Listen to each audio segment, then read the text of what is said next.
اختیارات لینے کے نام پہ سب سے زیادہ اختیارات جو ہے وہ 13th امینڈمنٹ میں سرنڈر کیے گئے ہیں۔ نہ صرف جو ہے وہ بلیک میلنگ کا ایک پورا اڈا ہے، بلکہ لوٹ مار کا، کرپشن کا اور چور بازاری کا ایک پورا نیکسس ہے۔ کمیشن کی عملداری بھی نہیں ہے، تو ان نشستوں پہ الیکشن کیسے ہوتے ہیں؟ ایک ڈومیسائل میں دیکھ رہا تھا، اس کی منظوری ایسے دی گئی کہ ایک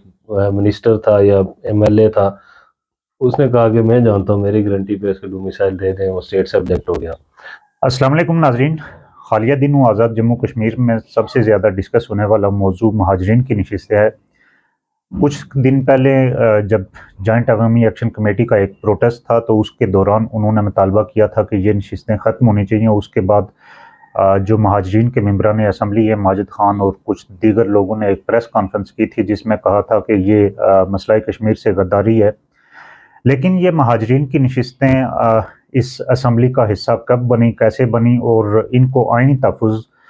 فاروق حیدر نے دیا، اور کس طرح انہوں نے ان نشستوں کو آئینی تحفظ دیا، اس پہ بات کرتے ہیں ہم۔ عارض قدیر صاحب ہمارے ساتھ موجود ہے۔ عارض صاحب، بہت شکریہ آپ کا۔ یہ بتائیے کہ جوائنٹ عوامی ایکشن کمیٹی نے جب یہ مطالبہ کیا اور اس کے بعد جب ایک ری ایکشن سامنے آیا، تو اس ری ایکشن میں ایک جس طرح پہلے بھی غداری کا فوری طور پہ غداری کے سرٹیفکیٹ بانٹے جاتے ہیں، تو فوری طور پہ مسئلہ کشمیر سے غداری قرار دیا گیا اس معاملے کو۔ تو یہ کیا معاملہ ہے اور کیوں اتنا ری ایکشنری ہیں مہاجرین کے ممبران؟ سب سے پہلے آپ کا شکریہ۔ پہلی بات یہ ہے کہ آپ یہ جب ساری صورتحال جو آپ نے انٹرو میں بھی بیان کی ہے، اس میں اس کے حساب سے دیکھا جائے تو یہ جو نشستیں ہیں ان کو ظاہر ہے ایک بلیک میلنگ کے لیے استعمال کیا جاتا رہا ہے، اور مہاجرین کے نام پہ جو لوگ یہاں پہ اسمبلی میں آتے ہیں ان کا ری ایکشن اس لیے بھی ہے کہ ظاہر ہے ڈائریکٹلی ان کے روزگار پہ جو ہے وہ حملہ کیا گیا، ان کی جو کرپشن ہے، ان کی جو لوٹ مار ہے، اس پہ حملہ کیا گیا، اور سب سے بڑھ کر وہ جو ایک اعلیٰ کار کے طور پہ جو استعمال ہوتے ہیں اس خطے میں، ایک کلونیل سیٹ اپ کو، ایک کلونیل نظام حکمرانی کو قائم رکھنے کے لیے، اس کو کنٹرول میں رکھنے کے لیے جس طرح استعمال کیے جاتے ہیں، تو پھر اس کے بدلے میں ان کو ریوارڈ بھی ملتا ہے، جس میں 2 کروڑ سالانہ فی ممبر جو ہے وہ ترقیاتی بجٹ ہے۔ اس کے علاوہ بے شمار جو ہے وہ اسکیمیں اور بجٹ یعنی شامل ہیں۔ اس 2 کروڑ کے عوض وہ اتنا سخت ری ایکشن دے رہے تھے؟ دیکھیں، آپ ظاہر ہے یہ دیکھیں کہ کچھ ممبران اسمبلی تو ایسے ہیں کہ جو 200 سے 300 یا 400 یا 700 750 ووٹ لے کے یہاں پہ آتے ہیں۔ کچھ ایسے بھی ہیں کہ جو بڑا ووٹ بینک ہے ان کا، بالخصوص جو جموں سے جو لوگ مائیگریٹ ہوئے ہیں۔ لیکن اس ایشو کو پھر تھوڑا سا یعنی آپ آئینی اور قانونی طریقوں سے جب دیکھیں گے تو مہاجرین کی نشستیں جو اس اسمبلی میں رکھی گئی ہیں، وہ ظاہر ہے اس اسمبلی کو ایکٹ 74 کے تحت چلایا جاتا ہے، جس کو انٹرم کانسٹیٹیوشن کا درجہ دیا گیا 13th امینڈمنٹ میں، جس کا تذکرہ آپ نے کیا۔ تو اس ایکٹ کی جو اس کا جو نفاذ ہے وہ پھر ظاہر ہے ایک لیمیٹیشن ہے حکومت پاکستان کی یا ریاست پاکستان کی، کہ اگر اس کا جس طرح اس کا دعویٰ کیا جاتا ہے کہ یہ ایک نمائندہ حکومت ہے، آزاد حکومت ہے جموں کشمیر کے پورے اس خطے کی، کہ جو ڈسپیوٹڈ ہے، تو پھر ظاہر ہے اس کی ٹیریٹوریل حدود جو ہے وہ اس سارے جغرافیہ میں ہونی چاہیے جو کراس ایل او سی جس کو ڈسپیوٹڈ قرار دیا گیا ہے۔ لیکن اسی میں سے ظاہر ہے ایک پارٹ جو ہے وہ 28,000 مربع میل کا وہ حکومت پاکستان کے زیر انتظام ہے، گلگت بلتستان کے نام سے، تو اس پہ ظاہر ہے پھر ظاہر ہے اس پہ بھی لاگو ہونا تھا۔ تو اس لیمیٹیشن سے بچنے کے لیے یا اس محدودیت کی وجہ سے حکومت پاکستان یا ریاست پاکستان نے یہ کیا کہ اس ایکٹ کو جو ہے وہ محدود کیا۔ یہ جو 4,000 4,500 مربع میل کی ٹیریٹری ہے، جس کو آزاد جموں کشمیر کہا جاتا ہے یا پاکستان کے زیر انتظام جموں کشمیر کا علاقہ کہا جاتا ہے، تو جب اس کی ظاہرہ ایک آئین ہے یا ایکٹ ہے یا عبوری آئین ہے، جب اس کی حدود ہی ان علاقوں پہ مشتمل ہے کہ جہاں پہ وہ نہیں آتے جو مہاجرین جموں کشمیر مقیم پاکستان ہے، تو وہ پھر ظاہر ہے ان کو کوئی فیسیلیٹیٹ نہیں کر سکتا۔ پھر 13ویں آئینی ترمیم میں اس سے پہلے تو یہ اس ایکٹ کا حصہ نہیں تھی، یہ تو الیکشن رولز میں تھی، اور وہ بھی ایک آرڈیننس کے تحت رولز میں شامل ہوئی تھی۔ لیکن یہ بتائیں کہ اس ایکٹ میں پھر یہ کسی سیاسی بنیاد پہ آئی یا کوئی لین دین ہوا،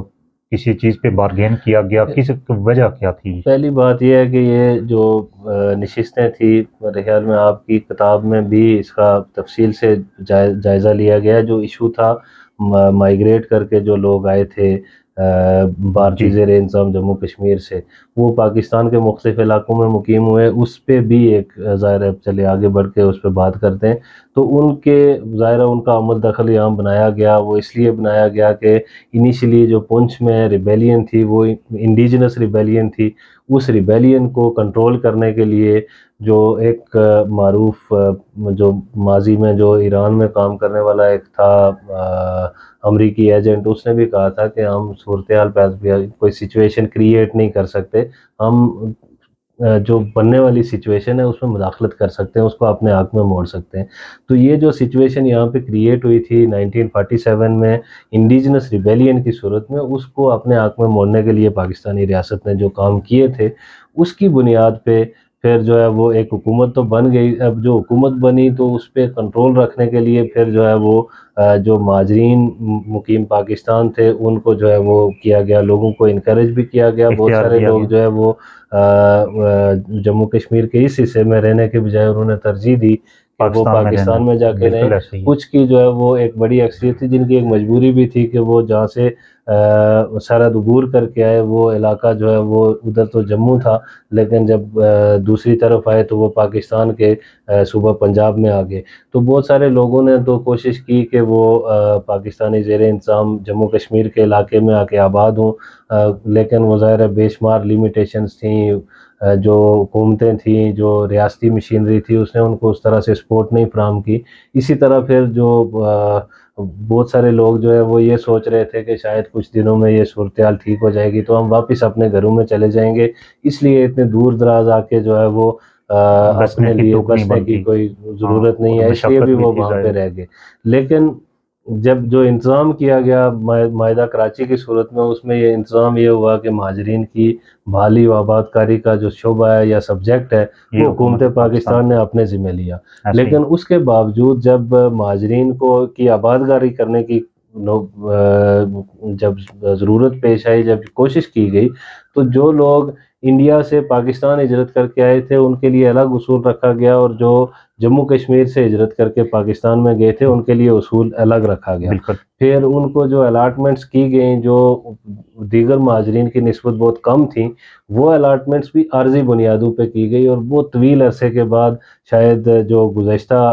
پی ایم ایل این کا دور تھا اس میں ان کو الاٹمنٹس دی گئیں. تو یہ تو ایک پہلو تھا. دوسرا پہلو پھر ان مہاجرین کو جو ہے وہ اس حکومت کو کنٹرول کرنے کے لیے ان کی اشرافیہ کو استعمال کرنے کی ایک ریاست کی جانب سے کوشش کی گئی، اور اسی کے نتیجے میں یہاں پہ پہلے تو براہ راست حکومتیں یا براہ راست جو نمائندگان ہیں ان کو مسلط کرنے والا سلسلہ جاری رہا. پھر جب ایکٹ 74 بنا 1974 میں، اس وقت جو ہے وہ الیکشن رولز میں جو ہے وہ نمائندے رکھے گئے کہ جو مہاجرین مقیم جموں کشمیر کے ہوں گے. اور پہلے وزیر اعظم بھی انہی میں سے تھے. پہلے وزیر اعظم بھی انہی میں سے تھے، ماضی میں صدور بھی انہی میں سے رہے. لیکن پھر آگے چلتے چلتے آپ دیکھیں کہ ظاہر ہے جہاں پہ تھوڑا بہت لوگوں نے پڑھنا بھی شروع کیا، اس ایشو کو ڈیپلی دیکھنا شروع کیا، تو پھر کچھ لوگ خاص کر کے وکلاء میں سے مظفر آباد سے کچھ لوگ جو ہے وہ ہائی کورٹ چلے گئے. انہوں نے یہ چیلنج کیا کہ یہ چونکہ ایکٹ 74 میں، بالکل. یہ 2014 میں 2014 میں وہ گئے کہ ایکٹ 74 میں تو ان کی کوئی گنجائش نہیں ہے. ایکٹ 74 کی جو حدود ہے وہ جو ٹیریٹری ہے 4000 4500 مربع میل کی پاکستانی زیر انتظام جموں کشمیر کی، تو اس سے باہر کے لوگ جو ہے وہ اس میں نہیں آ سکتے، نہ آئینی طور پہ وہ وہاں اس کا حصہ ہے. تو لہٰذا جو ہے وہ یہ نشستیں ختم کی جائیں. اسی عرصے میں فاروق حیدر کی قیادت میں جو حکومت تھی اس کا بہت بڑا دعویٰ تھا کہ ہم کشمیر کونسل کو کے جو ختم کرنا اختیارات ہیں، مالیاتی اختیارات ہیں، ان کے جو قانون سازی پہ اختیارات ہیں وہ ختم کرنے جا رہے ہیں، اور اس کا آج بھی وہ کریڈٹ لیتے ہیں. کچھ چیزیں انہوں نے اس میں لی بھی ہیں، لیکن جو چیزیں لی ہیں اس کے بدلے میں کتنی چیزیں جو ہے وہ کمپرومائز کی گئی ہیں بالکل. کہ اسی بارگیننگ میں جب سپریم کورٹ نے یہ ریٹ ایڈمٹ کر دی، ہائی کورٹ نے مسترد کر دی تھی، سپریم کورٹ نے ریٹ ایڈمٹ کر کے سماعت شروع کی. سماعت کے لیے ہائی کورٹ کو کہا کہ اس کو سماعت کیا جائے، تو جب باضابطہ ہیئرنگ شروع ہوئی تو پھر ظاہر ہے اس کے بعد کوئی راستہ نہیں تھا کہ یہ نشستیں جو ہے وہ باقی رہیں۔ اس میں پھر 13ویں ترمیم میں جو بارگیننگ کی گئی اس میں ایک تو یہ نشستیں شامل کی گئیں، اس کے بعد باقی بہت ساری اور چیزیں، اختیارات جو ہے وہ قانون سازی کے جو تھے وہ چلیں سارے اس کے پہ سارے 13ویں حکومت ترمیم پاکستان پہ کو ڈیٹیل بعد دے میں دیے بات گئے۔ کریں گے، لیکن یہ جو نشستیں شامل کی گئیں، یہ نشستیں جو ہے وہ پھر ایک اور جو بات ہے کہ یہ نشستیں جموں کشمیر کی نمائندہ حکومت کے طور پہ باقی علاقوں کے نام پہ نہیں جاری کی گئیں، بلکہ ان لوگوں کے لیے کی گئیں جو مظفر آباد سے اور کچھ اور ویلی کے کچھ علاقے، کچھ اضلاع، ان سے جو لوگ پاکستان میں ہجرت کر کے پاکستان میں گئے، وہ ایسے لوگ تھے کہ جنہوں نے آ کے مظفر آباد میں دیکھا کہ بہت پسماندہ علاقہ ہے، تو وہ بہتر اپرچونیٹیز کے لیے پاکستان کے مختلف شہروں بالکل میں، ایسے ہی ہے۔ ایبٹ آباد میں گئے، راولپنڈی، اسلام آباد میں گئے، کے پشاور پی میں کے گئے، کئی کے پی کے اور علاقوں میں علاقوں میں گئے۔ اسی طرح پھر جو ہے وہ جو جموں والے لوگ تھے ان کے لیے بھی جموں، پونچھ، رامبن اور سانبا اور میرپور ڈسٹرکٹ، میرپور جو پاکستانی جی زیر انتظام جموں کشمیر کے اندر ہے، اور اس کے ساتھ ساتھ پھر وہ لوگ جو متاثرین منگلہ ہیں ان کے لیے وہ نشستیں رکھی گئیں، اور وہ نشستیں جو ہیں وہ ان کے لیے یہاں پہ اس ایکٹ میں مختص کی گئیں۔ اب جب ایک ایکٹ جو ہے وہ یا آئین جو ہے عبوری آئین وہ آپ کی ٹیریٹری بھی ڈیفائن وہ کرتا ہے، اور ٹیریٹری پھر ڈیفائن کر رہا ہے، تو پھر دوسری یہ اس کے اندر یہ کنٹراڈکشن ہے کہ اس ٹیریٹری سے باہر رہنے والے لوگ جو ہیں وہ نمائندگی کر رہے ہیں، نمائندگی کرنے لیکن دوسری طرف یہاں سے ہجرت کر کے 45 لاکھ کی آبادی ہے، 45 لاکھ سے زائد کی آبادی ہے، جس میں سے صرف 25 لاکھ لوگ یہاں پہ رہ رہے ہیں، تو باقی لوگ تو ظاہر ہے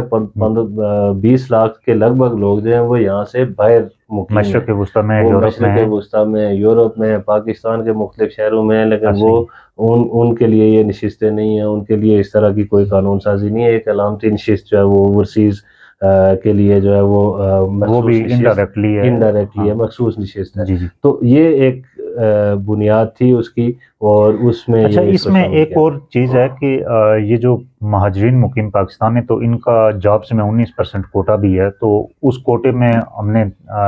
دیکھے ہیں ریسنٹلی بھی کافی ساری ہمارے انتظامیہ کے جو بیوروکریٹس ہیں ہائی پروفائل، تو وہ بھی موجود ہیں، تو اس کا کیا اثر پڑتا ہے؟ دیکھیں یہ ساری چیزیں جو ہے نا، نمائندگی ہو یا جابز ہوں یا ڈیولپمنٹ ہو، یہ جس خطے سے ٹیکس اکٹھا کیا جاتا ہے، جس علاقے سے یا جس آبادی سے، اسی کو ظاہر ہے یہ دیا جاتا ہے۔ بالکل وہ ایک معروف وہ بھی ہے کہ نو ٹیکسیشن وداؤٹ ریپریزنٹیشن، یعنی اگر ریپریزنٹیشن نہیں ہے تو ہم ٹیکس نہیں دیں گے، لیکن ٹیکس دے ہی نہیں رہے ہیں تو دوسری طرف ریپریزنٹیشن بھی ہے، اور پھر جو ہے وہ اسی یعنی جو ٹیریٹری کے میں بسنے والے لوگ ٹیکس دیتے ہیں، وہ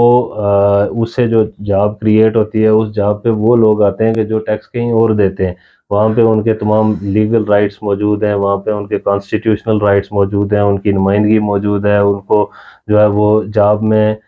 برابری کی بنیاد پہ تمام چیزیں ملتی ہیں، ڈومیسائل ان کے پاس موجود ہے ان تمام صوبوں میں، تو وہ وہاں پہ جو ہے وہ تمام تر فیسلٹیز حاصل کر سکتے ہیں۔ اور دوسرا ایک اور مسئلہ ہے کہ آپ جو قانون کی بات کی جاتی ہے تو پھر یہاں پہ اسٹیٹ سبجیکٹ رول اسٹیٹ ابھی تک سبجیکٹ بالکل نافذ ہے، تو اس کے تحت بھی جو ہے وہ جب آپ ہجرت کر جاتے ہیں تو پھر آپ کی ایک تو یہ ہے کہ آپ کا اسٹیٹ سبجیکٹ نہیں کینسل ہوتا 3 نسلوں تک، لیکن آپ جو ہے وہ نمائندگی اور جابز اور اس طرح کی کوئی فیسلٹی جو ریاست فراہم کرتی ہے اس سے پھر آپ کو دستبردار ہونا پڑتا ہے۔ تو جب آپ ہجرت کر کے کہیں اور گئے، اس میں ایک مسئلہ ہے ظاہر ہے کہ ایک ظاہر ہے ہجرت انہوں نے بہت خوشی سے نہیں کی ہوئی ہے، لیکن اس کے باوجود حکومت پاکستان نے جو ذمہ داری اپنے ذمہ لی تھی، اپنے کندھوں پہ لی تھی، تو وہ حکومت پاکستان نے پوری کرنی ہے، تو وہ اس کا ایک اسٹیک موجود ہے، وہ اگر نہیں کرتے تو اس حوالے سے ظاہر ہے جو ہے وہ پھر اس حکومت کو انتظامات کرنے چاہیے، یہاں پہ ان کو بسنے کے لیے جو ہے وہ گنجائش فراہم کرنی چاہیے، جو لوگ جو ہے وہ آ کے یہاں پہ والنٹیریلی آ کے رہائش اختیار کرتے ہیں، ان کو جو ہے وہ زمینیں پرووائڈ کی جاتی ہیں، تو ان کو وہ تمام تر فیسلٹیز دی جائیں انٹل انلیس ایک چیز ظاہر ہے ہونی چاہیے کہ جب تک یہ ڈسپیوٹ اچھا موجود ہے ان کا ووٹ جو ہے وہ اس کا رائٹ ان کے پاس ہونا اچھا چاہیے۔ ایک چیز فاروق حیدر نے بہت ساری چیزوں پہ کمپرومائز کیا، لیکن فاروق حیدر ماضی میں ہم نے دیکھا کہ سردار ابراہیم چودھری، غلام عباس، ان لوگوں کو بھی کمپرومائز کرنے پہ سخت تنقید کا نشانہ بناتے رہے، ایون یہاں تک بھی کہا کہ میں قبروں کو سوٹیاں ماروں۔ تو اب کس کی قبروں کو سوٹیاں ماری جائیں؟ دیکھیں نا، ظاہر ہے وہ یہ سوچ کہہ رہے تھے کہ ہم نے جو ہے وہ ان لوگوں نے اختیارات سرنڈر کیے تو میں اختیارات لینے ہیں۔ اختیارات لینے کے نام پہ سب سے زیادہ اختیارات جو ہے وہ 13th امینڈمنٹ میں سرنڈر کیے گئے ہیں۔ اس کی ڈیموگرافی، اس کی جو ہے وہ ایک وہ کیا کہتے ہیں حیت چینج کی گئی۔ اس کے جو قانون سازی کی تمام تر اختیارات ہیں وہ حکومت پاکستان کو دیے گئے۔ اس کی جو ایک نمائندہ حیثیت کلیم کی جاتی تھی کہ یہ تمام تر جموں کشمیر کی ایک نمائندہ حکومت ہوگی، وہ اس کو جو ہے وہ کمپرومائز کیا گیا، اور اب جو ہے یہ حکومت جو ہے وہ صرف اور صرف اس جو ٹیریٹری ہے اس کی حکومت ہے، لیکن اس کی حکومت ہوتے ہوئے بھی اس کو وہ لوکل اتھارٹی کا درجہ بھی میسر نہیں ہے۔ لیکن جو مہاجرین والی نشستیں ہیں اس میں ہمیشہ فاروق حیدر خود، باقی جتنی پولیٹیکل پارٹیز یہاں پہ پاکستان نواز پارٹیاں جو الیکشنز میں حصہ لیتی ہیں، وہ ساری اس پہ تنقید کرتے رہے ہیں، اور ہمیشہ یہ جو نشستیں ہیں، جو 12 نشستیں ہیں، وہ جو فیڈرل میں حکومت ہے 2 نشستیں یا 3 نشستیں چھوڑ کے جو بھی فیڈرل میں حکومت ہوتی ہے ساری اس کو ملتی ہیں۔ ایسے تو ہی اس کی بنیاد پہ یہاں پری پول ریگنگ ہو جاتی ہے کہ جس کی ظاہر فیڈرل میں، پاکستان کے فیڈرل میں جس کی حکومت ہوگی اس کا جو نامینیٹڈ کینڈیڈیٹ ہوگا اس کے پاس یہ ایڈوانٹیج ہے کہ ظاہر ہے اس پارٹی کے پاس یہ ایڈوانٹیج ہے کہ وہ 26% باقی پارٹیوں سے پہلے سے آگے کھڑی ہوتی ہے کہ 26% اسمبلی کا حصہ جو ہے وہ ان کے پاس ہے، اور اس میں پھر اس کو صرف 25% مزید چاہیے ہوتی ہیں، مزید 25% چاہیے ہوتی ہیں، اس میں بھی ظاہر ہے وہ 26% پھر مخصوص نشستیں بھی لینے کی جو ہے وہ اس کے اہل بھی ہوتے ہیں۔ تو اس بنیاد پہ یہ پری پول ریگنگ کے لیے استعمال کیا جاتا ہے۔ اس ایک لولا لنگڑا سسٹم جس میں قانون سازی کا ایک اختیار بھی موجود نہیں ہے، پھر جو ہے وہ اسی ایکٹ جس کو آئین کہا جاتا ہے اس میں ترمیم کی اجازت بھی نہیں ہے، اس پہ بھی اتنا کنٹرول رکھا جاتا ہے کہ اس کے اوپر یہ 26% کوٹا جو ہے وہ پہلے سے اپنے پاس محفوظ رکھا جاتا ہے نمائندگی کا، کہ جس کے ذریعے سے اس کو کنٹرول کیا جائے، اپنی مرضی سے حکومت بنائی جائے۔ آپ ریکارڈ اٹھا کے دیکھ لیں جتنی حکومتیں چینج ہوئی ہیں 1950 سے لے کے اب تک، اس میں کہیں نہ کہیں کریکٹر جو ہے وہ مہاجرین مقیم پاکستان کا رہا ہے، انیشیٹ بھی وہیں سے ہوا، انیشیٹ بھی وہاں سے کی گئی ہیں، اور ریسنٹلی جتنی حکومتیں چینج ہوئی ہیں، مثلا ایک کریکٹر ہیں جو سب سے زیادہ بات کر رہے تھے، ہر حکومت میں وہ ہوتے ہیں، وزیر خزانہ وہ ہوتے ہیں، اور آپ دیکھیں ایبٹ آباد میں وہ رہ رہے، مظفر آباد میں بڑے ہوٹلز، جتنی زمینیں ان پہ ان کے قبضے ہیں، اور ان کی آپ جو ہے وہ مالیاتی حالت دیکھیں آپ حیران رہ جائیں گے۔ ایک اور کریکٹر ہیں جو راولپنڈی سے نشست پہ، ویلی کی نشست پہ جیت کے آتے ہیں، جاوید بٹ، جو پہلے شاید رکشوں کا کاروبار کرتے تھے، جو شاید کوئی اتنا معیوب کام نہیں ہے، لیکن مینٹلی پولیٹیکلی ان کی کیفیت یہ ہے کہ وہ، آپ نے ان کی ویڈیو دیکھی ہوگی کہ انہوں نے کہا میں شیخ رشید کی جوتیوں کا نوکر ہوں، اور جتنی انہوں نے اسکیمیں لگائی ہیں وہ ساری کی ساری اسکیمیں جو ہیں مختلف لوگوں نے جو گھروں میں ہینڈ پمپ لگائے ہوئے تھے ان کے اگینسٹ جو ہے وہ اسکیمیں بنا کے انہوں نے پیسے کھائے ہیں۔ اسی طرح باقی جتنے لوگ ہیں وہ بھی یہی کام کر رہے ہیں کہ وہ اسکیمیں جو پہلے سے حکومت پنجاب نے، کے پی حکومت نے یا سندھ حکومت نے جو کام کروائے ہوئے ہیں ان کے اگینسٹ جو ہے وہ تختیاں بنوا کے اسکیمیں بنا کے وہ سارے پیسے جو ہیں وہ لوٹ رہے ہیں۔ یعنی سالانہ 2-2 کروڑ روپے تو یہ سیدھے سیدھے ترقیاتی فنڈ جو ہے وہ یہ ان ایم ایل ایز کے جیبوں میں جاتا ہے۔ اس کے علاوہ ریہیبلیٹیشن کے نام پہ جو کالونیاں بنائی گئی تھی وہ کالونیاں آج تک الاٹمنٹس نہیں ہو سکیں، الاٹمنٹس ہوئیں تو اس میں بہت بڑی بندر بانٹ، کرپشن اور لوٹ مار کی گئی۔ ایک قبرستان کے نام پہ کئی بار جو ہے وہ اسکیمیں بنوا کے کروڑوں روپے جو ہے وہ انہوں نے ہڑپ کیے ہیں۔ تو یہ ایک پورا نہ صرف جو ہے وہ بلیک میلنگ کا ایک پورا اڈا ہے بلکہ لوٹ مار کا کرپشن کا اور چور بازاری کا ایک پورا نیکسس ہے جس اچھا، کو میرے خیال یہ میں جو توڑا جانا چاہیے۔ ڈیولپمنٹ فنڈ ہے ان کو، تو یہ بتایا جاتا ہے کہ سب سے پہلے سردار عتیق کی حکومت میں دیا گیا، اس سے پہلے ان کو ڈیولپمنٹ فنڈ نہیں ملتا تھا۔ پہلے واقعی ان کو ڈیولپمنٹ فنڈ نہیں ملتا تھا، محکمہ مالیات کے ذریعے سے جو فنڈ جاتا تھا وہ کالونیز بنانی یا باقی ان کی ریہیبلیٹیشن کے لیے، لیکن جب انہوں نے جو ہے وہ باضابطہ جب ممبران اسمبلی کے طور پہ ان کی بلیک میلنگ جو ہے وہ عروج پہ پہنچی حکومتیں بنانے اور توڑنے میں، تو اس میں پھر بارگیننگ میں جو ہے وہ ایک وزیر اعظم عتیق خان سے جب وہ دوسری بار بنے تھے، ایک بار ان کے خلاف اچھا نو کانفیڈنس جی، ہو چکی تھی، اس وقت انہوں نے ان کو کوئی فنڈ الاٹ کیے تھے، چند لاکھ سے یہ فنڈ شروع ہوئے تھے اور آہستہ آہستہ 1 کروڑ اور پھر یہ 2 کروڑ روپے سالانہ اب ان کو فنڈز دیے جاتے ہیں۔ باقی اس کے علاوہ بہت سارے اچھا، وسائل بہت یہ جو طریقے ہیں۔ 2 کروڑ کو ترقیاتی فنڈز دیے جاتے ہیں، تو یہ ہمارے جو اے جے کے کی ٹیریٹری کے اندر جو ایم ایل ایز ہیں تو ان کو کتنے ملتے ہیں فنڈز؟ ان کو سالانہ 5 کروڑ روپے فنڈ اچھا، ملتا ہے ڈیولپمنٹ کے لیے مطلب MLAs یہ کو۔ لگ بھگ ان کے 40% ان کو۔ ہاں، لیکن دیکھ اہم بات یہ ہے نا کہ وہ فنڈ جو ہے وہ لوکل گورنمنٹ کا فنڈ ہوتا صحیح۔ ہے، لوکل گورنمنٹ کا فنڈ جو ہے وہ لوکل اچھا، پھر گورنمنٹ ان کو یہاں نشستوں پہ ہے پر نا۔ ظاہر ہے الیکشن کمیشن کی عملداری بھی نہیں ہے، تو ان نشستوں پہ الیکشن کیسے ہوتے ہیں، کنڈکٹ ہوتے ہیں کیسے؟ دیکھا نا، یہ بھی ظاہر ہے کہ دنیا کے کسی معروف اس میں یہ الیکشن جو ہے وہ اس کو نہیں مانا، یعنی ریسنٹلی فریڈم ہاؤس کی رپورٹ آئی ہے، اس میں بھی اس الیکشن کو جو ہے وہ کوسچن مارک کیا گیا، اس میں 2 ہی ایشوز پہ رینکنگ کی جاتی ہے اور اس میں پاکستانی زیر انتظام جموں کشمیر کو غیر آزاد قرار دیا گیا ہے۔ تو ظاہر ہے یہ جو نشستیں ہیں پاکستان کے 4 صوبوں میں پھیلی ہوئی ہیں اور اتنے دور دراز علاقوں میں وہاں کے مقامی ڈپٹی کمشنر جو ہے وہ مینیج کرتے ہیں کچھ، اور جو کینڈیڈیٹس ہوتے ہیں وہ ان کے جو عزیز و اقارب ہیں جو جعلی ووٹ، مثلا میرے ایک دوست ہیں، انہوں نے مجھے بتایا کہ میں نے زندگی میں ایک بار ووٹ دیا اور اس وقت میری عمر پوری نہیں تھی اور وہ جعلی ووٹ تھا اور وہ میں 2 بار دے کے آیا ہوں۔ اچھا، تو یعنی اس وقت وہ کہہ رہے ہیں کہ میری عمر اس طرح سے نہیں تھی، لیکن کوئی اپنے فیملی کا کینڈیڈیٹ تھا تو اس کو ووٹ دینے کے لیے ہم گئے تو 2 بار ہم سے ووٹ کاسٹ کروایا گیا۔ اچھا، تو یہ اس کی حقیقت ہے اس الیکشن کی۔ ووٹر لسٹیں آپ نہیں بنا سکتے، وہ مقامی وہاں کے پاکستان کے مختلف صوبوں کے ڈپٹی کمشنرز کی مدد یا ان کے اسسٹنٹ کمشنرز کی مدد سے وہ ووٹر لسٹیں بنائی جاتی ہیں، تو پھر پھر آپ یہ کی جو کوئی محکمہ عملداری نہیں ہے۔ بالیات ہے تو یہ کیا کرتا ہے؟ ہاں، محکمہ بالیات کا کام ان کے پاس ریکارڈ نہیں ہے؟ ان کو نہیں، ڈومیسائلز بنا کے دیتے ہیں، ریکارڈ ان کے پاس موجود ہے، ریکارڈ موجود ہے، لیکن اس ریکارڈ میں بہت ساری ٹیمپرنگ کی گئی ہے نا۔ آپ ظاہر ہے آپ کے پاس یا آپ جموں کشمیر سے ہجرت کر کے آئے ہوئے ہیں، کوئی 20 سال بعد، کوئی 30 سال بعد 2 گواہ، مثلاً آپ کو ایک ڈومیسائل میں دیکھ رہا تھا، اس کی منظوری ایسے دی گئی کہ ایک منسٹر تھا یا MLA تھا، اس نے کہا کہ میں جانتا ہوں، میری گارنٹی پہ اس کے ڈومیسائل دے دیں، وہ اسٹیٹ سبجیکٹ ہو گیا۔ تو اب ظاہر ہے اس طرح کی تصدیقوں پہ وہ بنے ہوئے ہیں، کوئی کسی کے پاس کوئی مصدقہ چیز موجود نہیں ہے۔ ہاں، یہ ہو سکتا ہے کہ جب دونوں طرف جو ہے وہ ایویکویشن ہو فورسز کی، دونوں منقسم حصوں کو جو ہے وہ جوڑا جائے، اس میں سارے لوگ آئیں، وہ ریکارڈز نکالے جائیں، اس کی بنیاد پہ جو ہے وہ جو ڈیموگرافی ہے اس کا تعین کیا جائے، یا وہ آبادی جو یہاں پہ 1947 میں رہ رہی تھی اس کا تعین کیا جائے۔ تو یہ ظاہر ہے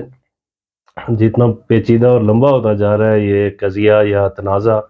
تو اس کی وجہ سے مزید پیچیدگیاں پیدا ہو رہی ہیں۔ اور اس میں ایک اور چیز ہے مہاجرین کے حوالے سے کہ اس کا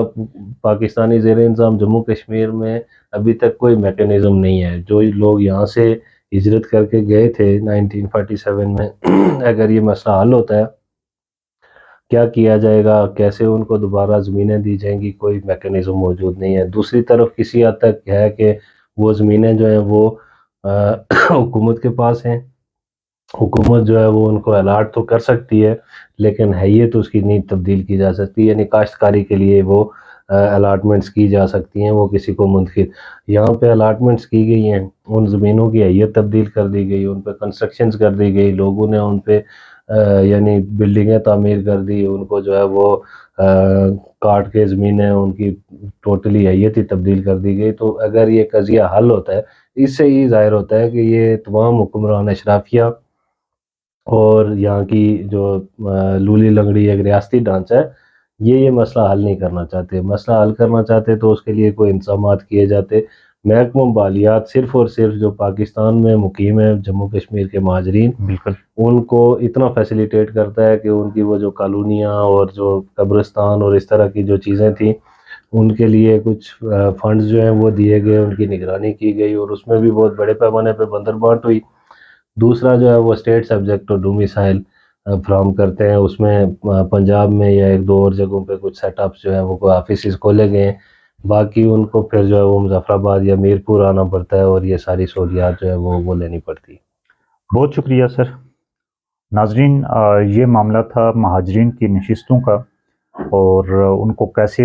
جے کے اسمبلی میں ان کو سپیس ملی، پھر ان کے مسائل کیا ہیں. 47 سے لے کر آج تک کی ان کی کہانی پر بات کی ہے آرس نے. اگلی ویڈیو تک اجازت دیجیے. اللہ حافظ.